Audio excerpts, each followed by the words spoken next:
ពិធីការនីនឹងជាតារាចម្រៀងអ្នកនាងសុភ័ក្រកុសុមៈទម្លាយថាចូលមន្ទីរពេទ្យសង្គ្រោះ2 ដងភ្លាមក្រោយពីបានបរិភោគក្តាមប្រៃរួចការ៉ូ SPC មានច្រើនពណ៌ច្រើនជម្រើសធ្វើឲ្យគេហដ្ឋានលោកអ្នកកាន់តែទំនើបស៊ីវិល័យអត្ថប្រយោជន៍ងាយស្រួលក្នុងការដំឡើងមិនសាយជាតិពុលក្នុងបន្ទប់ធន់នឹងការកកិតប្រើប្រាស់ធន់បានយូរឆ្នាំមិនជ្រាបទឹកការពារសត្វកណ្ដៀអាចផ្លាស់ប្ដូរទីតាំងពីកន្លែងមួយទៅកន្លែងមួយយ៉ាងងាយស្រួល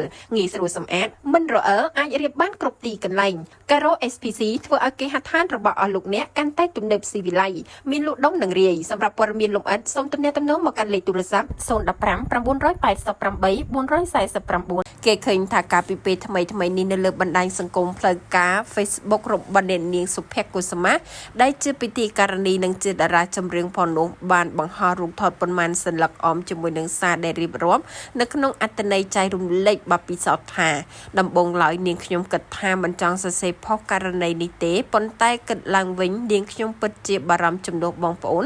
ដែលទៅលេងកំពង់សោមហើយចូលចិត្តញ៉ាំក្តាមប្រៃក្រឡុកល្បីដោយសារតែការពីថ្ងៃទី22ប្អូនរបស់ខ្ញុំបានទិញក្តាមប្រៃយកមកញ៉ាំជាមួយក្រុមការងារក្រុមតន្ត្រី4ម៉ោងក្រោយមកនាងខ្ញុំនិងប្អូនក្រុមការងារប្រហែល5នាក់បានធ្វើទុកមិនស្រួលក្នុងខ្លួនម្នាក់វិលមុខអស់កម្លាំងថប់ដង្ហើមក្តៅខ្លួនបណ្ដាលឲ្យចូលពេទ្យវេលាម៉ោង4ទៀបភ្លឺមូលហេតុគឺពុលក្តាមដោយសារលាងសម្អាតមិនបានល្អ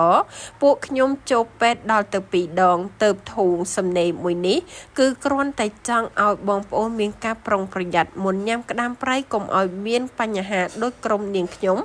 នេះពួកខ្ញុំទៅពេទ្យតាន់ពេលវេលានិងមានលទ្ធភាពព្យាបាលចុះបើមិនតាន់ហើយខ្វះថវិកាឬមិនបានដឹងថាពលថាតើពួកខ្ញុំនឹងទៅជាយ៉ាងណាសរុបមកនាងខ្ញុំសូមផ្ដាំផ្ញើទៅបងអាជីវករមួយចំនួនសូមពង្រឹងជាមួយគុណភាពអនាម័យជាមុននឹងលក់ជូនអតិថិជនព្រោះថាសុខភាពគឺសំខាន់ណាស់ដែលលុយមិនអាចទិញបាននោះទេ